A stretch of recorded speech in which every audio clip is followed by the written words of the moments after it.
Hey everyone, welcome back to Good for Your Body, Good for Your Soul. Today I am sharing with you my apple pie recipe. So it is cold outside, it's rainy, the leaves are falling, and I have no other excuse other than I just want to make an apple pie because it is that special time of year and it just feels right today. So this recipe is very near and dear to my heart. I consider it the last gift my grandma gave me, which I'll explain more about that as we go along, but this apple pie is heaven, you guys. It turns out great every time, and everyone that I've made it for absolutely loves it.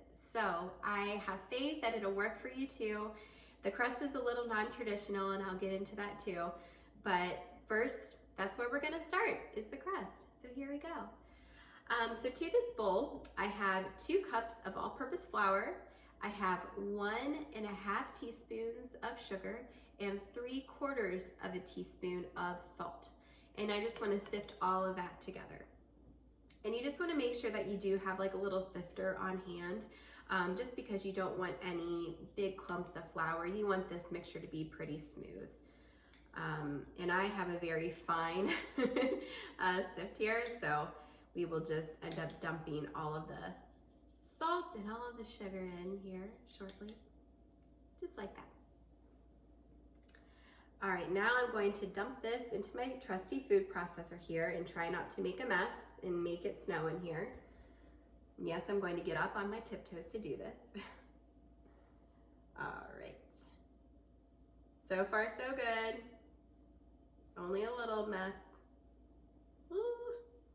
All right, I'll take it. All right, now to this mixture, I'm going to add some wet ingredients. So here I have 1 egg, just 1 large egg that's been lightly beaten. Dump that right in there. And then I have 1.5 teaspoons of vinegar.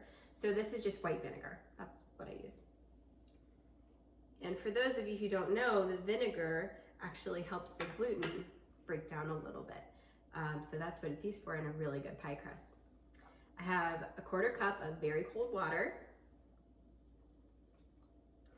And then the last magical ingredient to this mixture is shortening. Yes, this is one thing that makes it very good for your soul versus your body. But let me tell you, it's worth it. And everything in moderation, right? Initially, this recipe called for lard, and I was like, no, I'm not doing that. So I use 3/4 of a cup of the butter flavored Crisco. And what I like to do is I like to cut it up in these little cubes, and then I kind of sprinkle it in the food processor so I feel like it incorporates a little bit better. But I'll show you, you can just buy it in sticks, and it's just like butter, you know, sticks of butter where it has measurements on it, and it says like 1/4 cup, 1/2 cup, and it's just really easy. 3/4 of a cup, done, chop it up, and then you'll just add it to your food processor. All right, so we're gonna add all of this here, sprinkle it around. I like to keep things as even as possible. Whether or not it makes a big difference in the end, I don't know, but that's just what I do. Okay. And if you don't have a food processor, or you just don't wanna clean all of the things that go along with it, you can easily use a pastry blender, or honestly, you could just use 2 knives and cut in the shortening. That's also a very trusty, traditional method that you can use, but I like this. It's worth the cleanup to me. So now I'm just going to mix all of this together, make sure everything is well combined. Get ready for loud noises.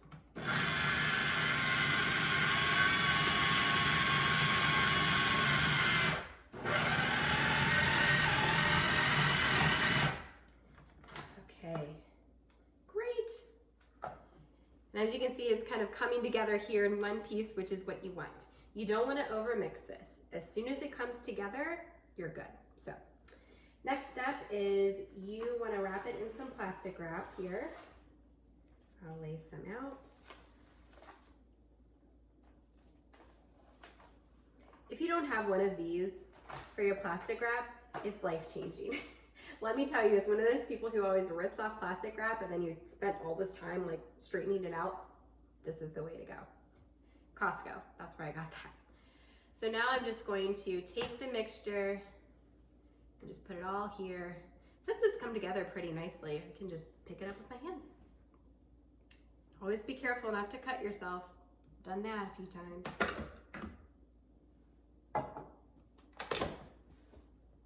Okay. Perfect. So now I just kind of want to form this together and get it in the fridge as soon as possible. All right. Push it together, nice little packet. So now what you want to do is you want to put this mixture in the fridge for 30 minutes minimum. I say the more time you're chilling it, the better, because it makes it easier to work with when you're rolling this out. So minimum 30 minutes is what you want to do. So go walk your dog, go drink some coffee, do a couple laps around your house, whatever you need to do, give it 30 minutes. So I'm gonna go put this in the fridge, I'm gonna clean up this area, and then I will see you back and we will roll out some dough and we will cut some apples. So I have my dough. I grabbed half of the dough out of the fridge. It's been chilling for over 30 minutes at this point. And now I'm just going to roll it out so that it is thin enough and big enough to fit into my pie plate. This is always just the most difficult step, isn't it? Making sure you have enough of your crust so that it fills the pie plate while trying to keep it in one piece and transfer it, right?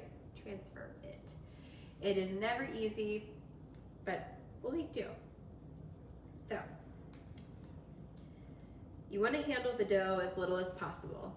What I like to do is just kind of get it started a little bit in a circle here.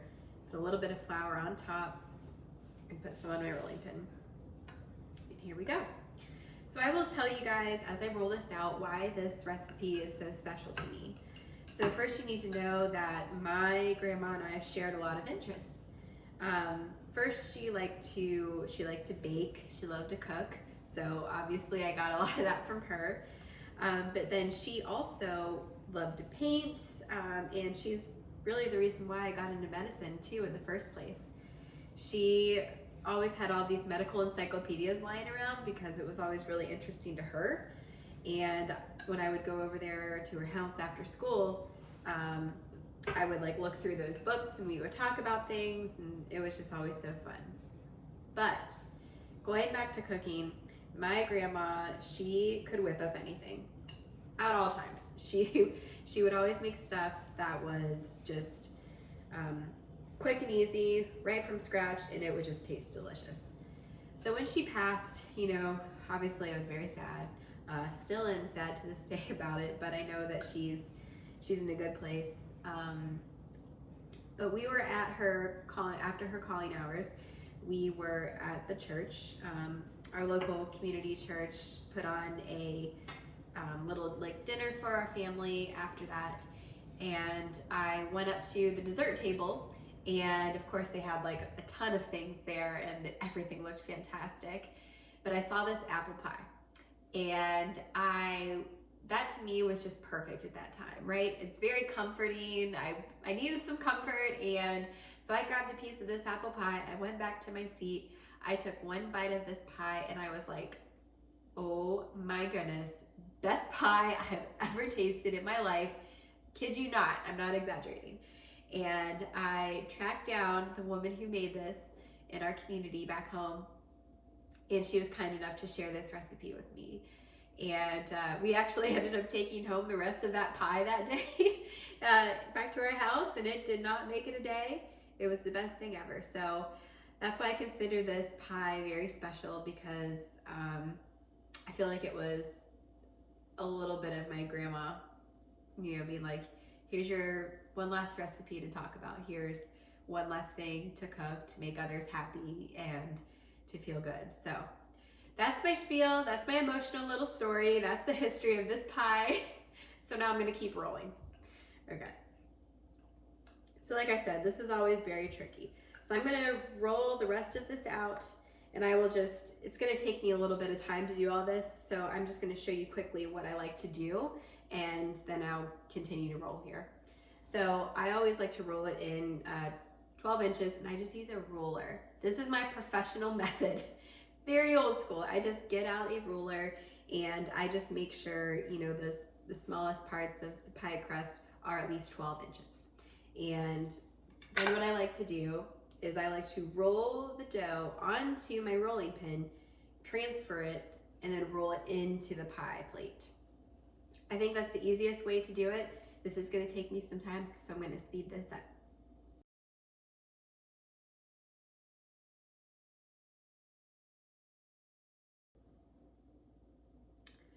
Okay, so as you can see, takes a little bit of time, but it's well worth it in the end. So I have, you know, portions of my crust missing over here. I have a couple little rips in here, and that's fine. This is the bottom crust, so no one's gonna see it. No one's gonna really care. It's only going to be you that knows you have some missing spots. So what I like to do, I just kind of like to evenly spread things out. And if I have any extra on the side, I just trim it, and then I basically just patch it.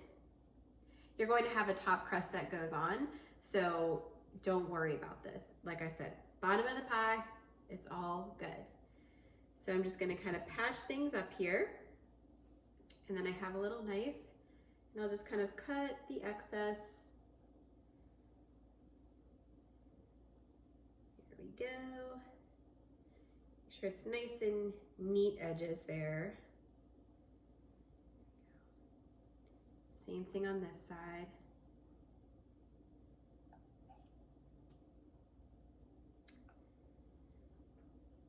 All right. Looks wonderful. So like I said, I'm just gonna patch a little bit over here. It's no big deal. And then once you have the top layer that goes over this, you can just kind of crimp everything and make it look a little bit nicer. So not to worry. Not to worry about this. And I feel like it just takes practice, you know? It just takes practice to roll out a pie crust, manipulate it, and make sure you can transfer everything okay, and make sure everything holds up. And this is, like I said, this crust isn't very like the traditional pastry like pie crust, where that uses like a lot of butter, and you want to keep it as cold as possible, and you definitely want to keep this chilly so you can manipulate the dough a little bit better. But because it's just shortening, you don't have that thing like with the butter, so no worries there. Okay, that looks great. It is, the pie pan is all covered. That's what's important. It's all patched. Great, not concerned. Next thing you want to do is you want to take a fork and you just want to poke holes in the bottom of the pie crust. This kind of lets the steam escape a little bit and make sure you have a flat bottom in your pie, and it also helps with soggy bottoms. For those of you who love the British baking show, you will get that. Okay, and there you go. That's it. So now we are going to put this in the freezer while we prepare our filling. So I'm going to go get that, and then we are going to cut some apples. Okay, so now my pie crust is chilling in the freezer. I have my top pie crust still in the fridge. And in the meantime, I need to make my filling and preheat my oven. So first, preheat your oven to 375 degrees. Now, onto the apples. So for this, you need 5 large, find the biggest Granny Smith apples you can. You need 5 of them. Now what I like to do is I like to peel them completely. I know that there are some people who don't like that extra step, don't mind like the skin on their apples and their apple pie, but that's just not me. I like them skinless, I like them peeled, and then I cut them up very thin, very thin. So one of my pet peeves with apple pies is when you bite into an apple pie and then the apples are crunchy. It's not a good texture thing. I'm not a fan of that. Some people like that, that's great, but I like them, you know, like an apple pie filling, as in, I don't know, more soft. Like the texture has to be roughly the same. I don't want crunchy apples. So if you cut them really thin, then you don't have to worry about if they are completely baked through or not, because you already know they're already too thin, so it'll be great. And I'll show you exactly how thin I make them. So first things first, peel them. Put on some music, put on your favorite TV show, whatever you want to do. This apple pie, as you've kind of noticed, it's a labor of love. There's a lot of steps, but like I said, it is well worth it in the end. Once you have your first bite of this apple pie, you're going to be like, holy cow, this is so good. So I'm just going to peel this really quickly here, and I will show you how finely I dice the slices. Okay.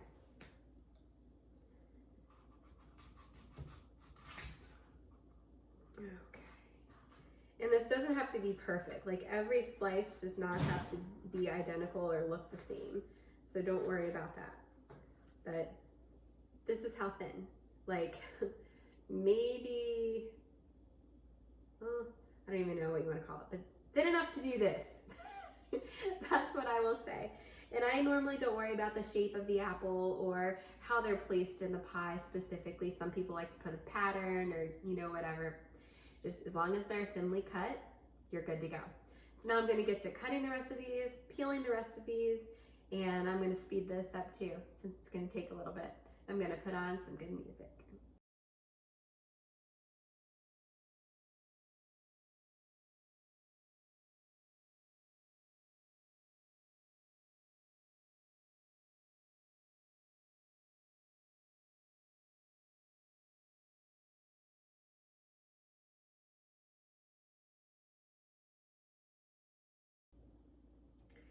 All right, well that was a lot of work, but I find baking therapeutic. So that was one of those things to me that wasn't necessarily too bad. Now I will say another easy way to do this is if you have a mandolin and if you just want to slice them thinly that way, or if you're one of those people who likes bigger chunks of apple in their apple pie, then don't take as much time to chop them thinly like I did. Either way, totally fine. So now to these 5 huge Granny Smith apples that are perfectly thin, I'm going to add some of the good stuff. So here I have 1 cup and a quarter of sugar. Yeah, that's a lot of sugar. I know, but it's okay. You're not gonna eat the whole pie in one sitting, right? Well, not all of us. I might, and I'm fine with it. And then I also have 3 tablespoons of flour, just all-purpose flour, and then I have 1.5 teaspoons of cinnamon. And I'm gonna add all of that together. And now you just need to mix it all to combine it. And I'm gonna use 2 best tools I have, my hands, clean hands. And what's awesome about this mixture, I'm gonna get on my tiptoes here. What's awesome about this mixture is we will let this sit as we roll out our other pie crust, and it's going to create like its own little sauce. It's so good. Just with the fruit and the sugar, it just goes so well together and it makes an amazing pie filling. Absolutely incredible. So you just want to make sure you get all of the apples coated pretty well, so everybody gets a little bit of that cinnamon and sugar. Oops, gotta have them all. Can't let one go to waste. And you can see why I'm not doing this with a spoon. It would just be way too hard. I'm all for rustic things and just calling a spade a spade. And just get in there with your hands. It's fine. All right, I think I have all of the apples coated. I'm okay with that. And now we're just gonna let this deliciousness sit and do its thing. So I'm just gonna push this aside. I'm gonna wash out my hands, and then I'm gonna grab the other crust out of the fridge and get the bottom crust out of the freezer, and then we will assemble our pie. Finally, right? Okay, so I have my pie plate with my bottom crust, fresh out of the freezer, super cold. I have my top crust that I grabbed out of the fridge that I've already rolled, and I made sure it was at least 12 inches with my trusty little roller. And then we have our luscious pie filling that has been sitting here doing all the good things. And oh my goodness, If you guys could just smell the cinnamon and the apple, oh my gosh. It's just, I know it's gonna smell so much better even when it bakes, but right now it smells good. That's the mark of a good pie, when you just wanna eat your pie filling before it's an actual pie. So I'm just giving this a quick toss. Just make sure all of those juices are incorporated. Everything smells amazing. Okay, and now I'm just gonna pour the filling into our prepared pie dish. And try not to make a huge mess. I make no promises. Ooh. All right, not so bad. But I am going to get every last little bit of this amazing sugar cinnamon mixture out of here because it's all important. No bits left behind. So now I'm just pressing this into the pie plate, making sure all of the apples are actually in the center and not sticking out on the pie crust. You don't want that. And you also don't want any apples poking out through your top crust. So just making sure they're even and kind of smoothed over. And that's perfect. Okie dokie. Now to this, you're going to add even more kinds of butter. So this is 2 tablespoons of butter that I've chopped into just like little cubes, little pieces. And I'm just going to sprinkle these throughout. You just want them sitting on top so when it's in the oven and they melt, oh, I mean, just think about it. That's how good it is. Butter, cinnamon, sugar, apples. What could go wrong? Not a whole lot. But I will give you some tips for what could go wrong and how to avoid those. Because of all the times that I've made this pie, I have learned a few hard lessons, like how to clean out your oven properly. Yep, that has happened quite a few times. All right, so I have my little pats of butter on top, spread out evenly. And now the tricky part, getting the top onto the pie and not letting the mixture rip. So let's see how we do. Let's see how we do here. So I know you kind of saw me do this before, but what I like to do is you just start at the top and you just want to make sure the dough is on your pin and then just roll it. Now if you find it tearing or sticking, I just put like a little line of flour and you just got to keep going. You want to go as fast as you can, but as delicate as you can. It takes practice. It takes a lot of practice. And honestly, I still haven't mastered it, so this is going really well at the moment. Okay, gonna move my pie over.